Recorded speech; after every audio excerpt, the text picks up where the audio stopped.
दोस्तों, आज के इस वीडियो में हम कुछ ऐसे हथियार के बारे में बात करने वाले हैं जो अपने समय के सबसे खतरनाक और रहस्यमयी हथियार थे।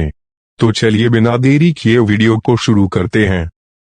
नंबर 1, मधु। यह एक अन्य प्रकार का प्राचीन हथियार है जिसकी उत्पत्ति प्राचीन भारत से हुई थी। इसे अक्सर मारू या मधु कहा जाता था, जो स्टील से बना होता था और भारतीय योद्धाओं द्वारा उपयोग किया जाता था।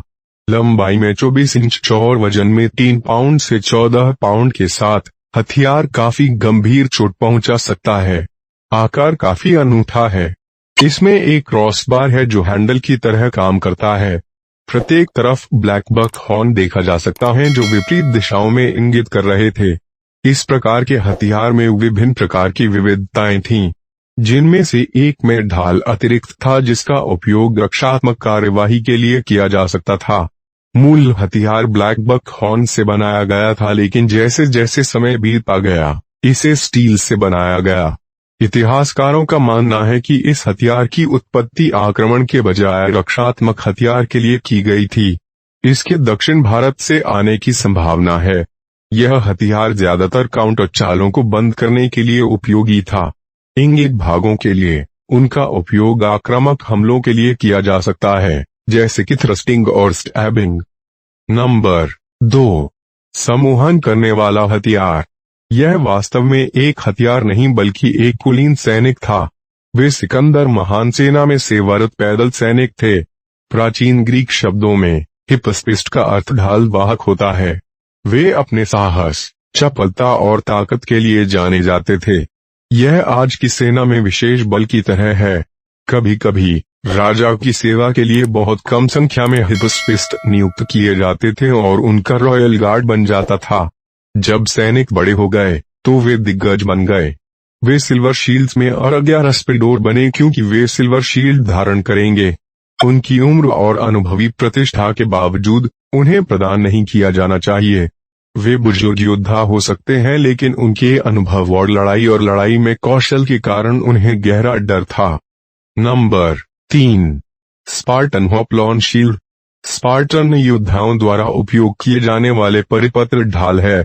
ढाल को स्पेसिया हॉप्लोन के रूप में जाना जाता था, जो बाहरी भाग पर कांस्य आवरण के साथ लकड़ी से बनाया जाता था। लंबाई 3 फीट के, व्यास के साथ 7 फीट और 9 फीट के बीच है। वजन लगभग 30 पाउंड है, इसलिए यह काफी भारी है। विशिष्ट और अद्वितीय तत्वों में से एक यह है कि सैनिकों ने इसे किस तरह से रखा था। केंद्र पर स्थित एक चमड़े का पट्टा है जो ढाल के किनारे पर हैंडल का समर्थन करने के लिए उपयोग किया जाता है। इस तकनीक के कारण सैनिक सीमित आंदोलन से पीड़ित नहीं थे। वास्तव में अद्वितीय डिजाइन के कारण वे लड़ाई के दौरान अपनी बाहों को स्वतंत्र रूप से स्थानांतरित करने में सक्षम थे। ढाल का आकार फ्लोटिंग डिवाइस के रूप में भी कार्य करता है। क्योंकि ढाल बहुत भारी है, इसका इस्तेमाल हत्या करने और हत्या से बचने के लिए किया जा सकता है। यद्यपि ढाल मूल रूप से रक्षात्मक कार्यवाही के लिए इस्तेमाल किया गया था, लेकिन स्पार्टन्स प्रभावी अतिरिक्त हमले के लिए और आश्चर्य से हमला करने के लिए इसका उपयोग कर सकते हैं। नंबर 4, उल्फतार्थ तलवार।